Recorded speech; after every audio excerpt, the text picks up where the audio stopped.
2014, I read this book, The 4-Hour Workweek by Tim Ferriss, and I was late to the game, but let me read you this one section. It's on page 52 in the Step 1 System Reset. When I started BrainQUICKEN LLC in 2001, that's the supplement company that Tim Ferriss started in 2001, of course. It was with a clear goal in mind. Make $1,000 per day, whether I was banging my head on a laptop or cutting my toenails on the beach. It was to be an automated source of cash flow. And that's interesting because at some point, the end of 2016, I was working on a niche site and it was making $1,000 a day. My name's Doug Cunnington and I'm the founder of Niche Site Project. I talk about Amazon affiliate marketing, internet marketing in general, and project management. Turns out I'm a project management professional, a PMP, and I got my certification in 2008. So let me tell you about this site. In December of 2016,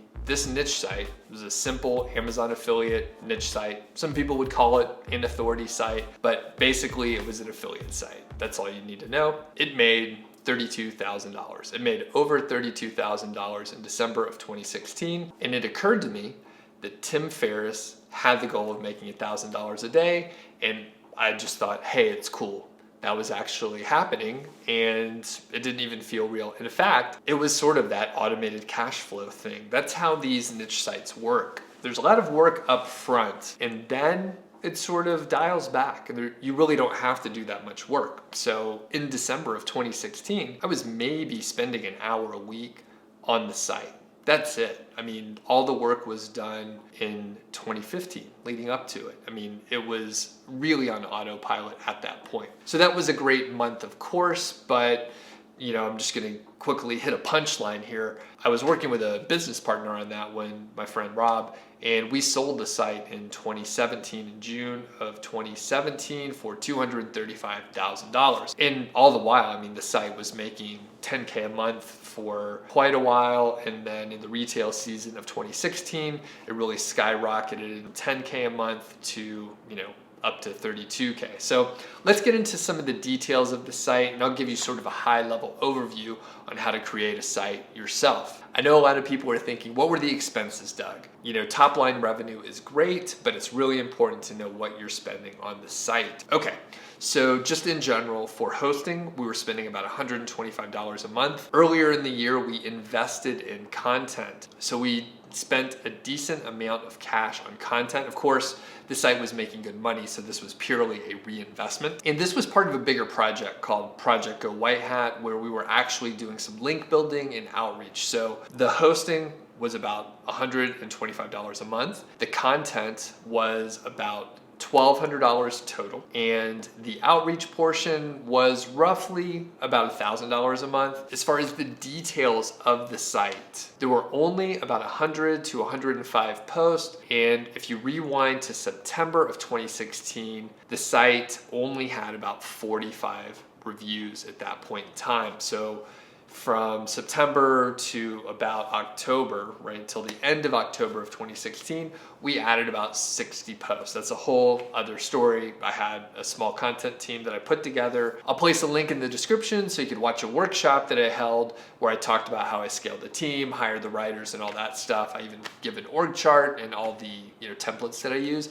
But basically, we published a bunch of content that was keyword golden ratio compliant, and then we also improved some of the content on the posts that were getting the most traffic. One of the observations I had was the content was kind of bad on the posts that were getting 80% of the traffic. So the theory was if we improve the content and make it more readable, make it more interesting, make it more accurate, provide just better information, we'd be able to keep people on the page longer, potentially rank higher, and rank for other long tail keywords.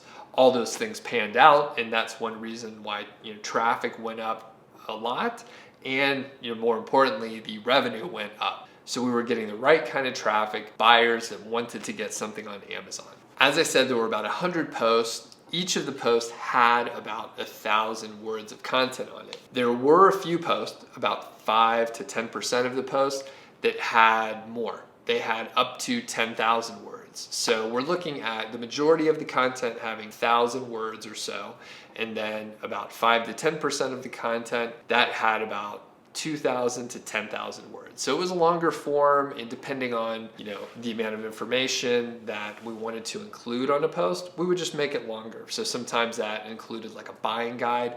Other times it meant reviewing more products and that sort of thing. So you kind of have to look at your content and figure out what's the right thing to do for that piece of content to serve the visitor best. As far as traffic, the site was getting about 2,000 to 3,000 visitors per day. Around the retail season, it went up quite a bit. So in September, it wasn't getting that much traffic, but in December, it was getting a lot more. People often ask about the conversion rate, which is sort of fuzzy, but I can get you a couple, numbers to help out. About 50 to 60% of the traffic that landed on the site ended up at Amazon. So that was really good. That was actually quite high. Once on Amazon, it was roughly 4.5 to 5% conversion. So that means that, a lot of people went over to Amazon, but they didn't necessarily buy anything. So, you can calculate this yourself for your own sites. You do have to take information from, say, Google Analytics to know how much traffic is on your site. Then you have to look at the number of clicks over to Amazon, which is on the Amazon Associate dashboard. And then you can look at the conversion rate on the Amazon Associate dashboard. Then you're able to see if 100 visitors land on your site, you could calculate that, 2 people buy something. So that is sort of valuable. Now, if you're interested in creating a site like this, a couple things you need to keep in mind.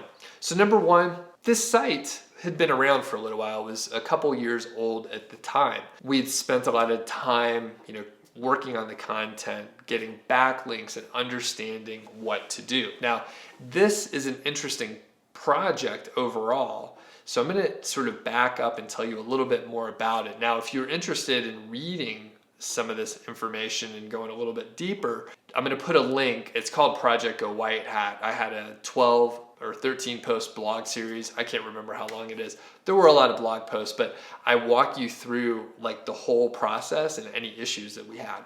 I can't go over everything here. It would take hours, but here is sort of the high level of how this site was built and what we worked on. Now, you do have to find a niche. So, Rob and I, we've been working on Amazon affiliate marketing for a few years. So we do have some experience, but it's less than 5 years. I think I've been doing this for 4.5.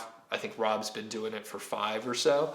And, we sort of have an intuition about keywords these days, and we kind of know which ones we want to go for. The main thing you have to keep in mind is you want to aim for buyers' keywords. So if you think of like the sales funnel of when people are, researching a product and learning more and more and getting closer to making a decision to buy and selecting a product, you want to be further down the funnel. And the very end of the funnel is, of course, Amazon and them making their purchase. But if you're too general, if people are just trying to get information and learn about the product, you're too far up. So the more narrow you get into the funnel, the better. And of course, you could imagine the keyword volumes are bigger up here and it gets smaller as you go down the sales funnel. So there's some balance you have to, have in mind. And that was one of the things, again, Rob and I have some intuition about these keywords. So we know we can target larger volume keywords in certain areas and lower volume keywords in other areas. So we did the keyword research and we built a site around it. It was sort of a general niche. I can't share what it is. We did sell the site, so it wouldn't be, really ethical or professional to share the site, and it would just be sort of mean to do that to the new owner. So once we had the niche, 40 articles were published. They were targeting, various keywords within the niche, and the majority of those on this particular site were affiliate content. Like 90% of the articles were affiliate reviews. So typically I aim for 50-50. And in this case, these 40 articles, they were mostly affiliate content. The third step, and this is sort of where it deviates a little bit from what I normally do and what I recommend now, but when the site was created and built in 2014, things were a little bit different back then. So the site was created with what are called gray hat backlinks. Now, I do white hat outreach these days. But gray hat indicates some practices that are against the terms of service and guidelines for webmasters by Google. So you could think of gray hat techniques as stuff that Google doesn't like. And the risk is your site could be penalized by one of the infractions and all your traffic can go away. It's very scary and not cool. So that is my caveat. I don't do that or recommend it anymore, but I will tell you that if you use these techniques, they can work, but the risk is higher and there's no, I mean, it's like the worst feeling if you get an email and it says your site's been penalized. So I just wanted to give that disclaimer. So after the content is published, you have to get links. The first round of link building was through Web 2.0 blogs, and these are like WordPress.com, Blogger.com, and just other free places that you could build blogs. A service was used called the Hoth, and the premium Hoth packages were used. And again, these are Web 2.0 blogs. They're blogs that no one's ever going to read, and it's a good way to sort of get a base set of links to your website if you're doing gray hat link building. The second type of links that were built, and these were the powerful links, these were private blog network links. Some people call these PBNs once you get into the SEO community. These are, again, gray hat. Google doesn't like them. Essentially, if you build any kind of links where you're building them yourself, Google doesn't like that. It's sort of an easy way to think about gray hat link building. So these PBNs are expired domains, and that just means that a website was out there, a domain was out there, someone was publishing content. This site, this expired domain, ended up getting links from other websites, and essentially whoever owned the site decided they didn't want to pay for the domain anymore. Maybe it was a business and the company went out of business, and that domain is available for someone else to purchase. SEO people will buy those expired domains because they have links pointing to it, and then they'll build another site on it with, blog posts. And those blog posts are usually not so related to the company or, whatever was on the domain before. It's just like an arbitrary blog post, and it links out to their affiliate or money site, as people call them. It's just a network of sites where their sole purpose is link building. So again, Google doesn't like these PBNs, but this particular site had about 45 PBN links in addition to the Web 2.0 links. And through those links, this site was able to, make $10,000 a month for quite some time. And the reason I was working on the site is because I'm an outreach specialist. I do white hat outreach, and I had a service at one point and really learned a lot working with clients. Actually, the biggest thing I learned is I didn't want to have a service and work with clients in that fashion. So I got out of it, but I built the skills around outreach. So this project, Go White Hat, the actual project was to add a bunch of guest posts, like white hat guest post links, and then remove the private blog network links and the Web 2.0 links.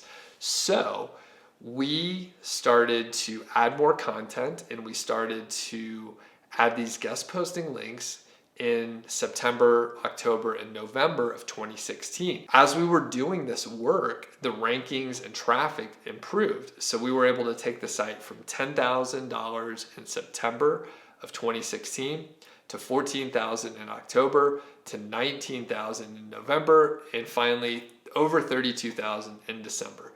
So after December, in January, we started to remove the private blog network links, and basically we were able to retain the rankings through the efforts. We were essentially replacing the bad backlinks with good backlinks.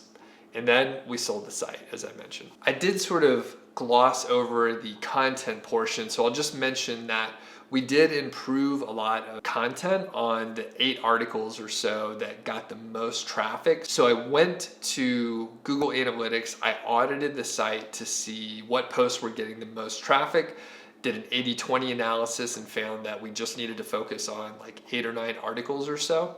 Then I took a look at that content, I read over it, I created an outline for each one of the articles so that I could go to a writer and have that writer improve the content. Essentially so that I could just, take that new content that the writer created and wrote and then place it into the existing article. I didn't want to like delete everything or change the article too much. I mainly wanted to add to the article. So we edited maybe 25% of it and then added much more content. So for those 8 or 9 articles, we went from roughly 1,000 to 2,000 words to like 5,000 to 8,000 words. So we added a lot of content to the post that were getting the most traffic. The other portion of the content effort was around adding new articles. As I mentioned, the site only had about 45 posts originally, and we wanted to sell this site for a lot of money. So we decided we wanted to add more content. The content that we added was around the keyword golden ratio. If you're unfamiliar with the concept, I'll place a link to a playlist that sort of explains everything, but it's a data-driven way to find keywords that no one else is targeting. If you think about it as like supply and demand, that sort of should just get you in the right direction. So we wanted to publish content that would rank without building additional links to those specific posts. So we published about 60 articles that were KGR compliant, and we brought in more traffic. So most of those, but not all, most of them were affiliate oriented, and a good chunk of them, about 1/3, 20 articles of the 60, they were actually like helpful how-to articles, informational. So that's my story on how I was making $1,000 a day on Amazon affiliate marketing. Again, my name is Doug Cunnington. I encourage you to take a look at some of the other videos, and if you like what you see, please subscribe. I would definitely appreciate it. The question of the day is, if you had a site that was making $1,000 per day, would you keep it or would you sell it? Now, keep in mind, Rob and I, we sold our site. So just curious what other people would do if you had the same, site in your hands.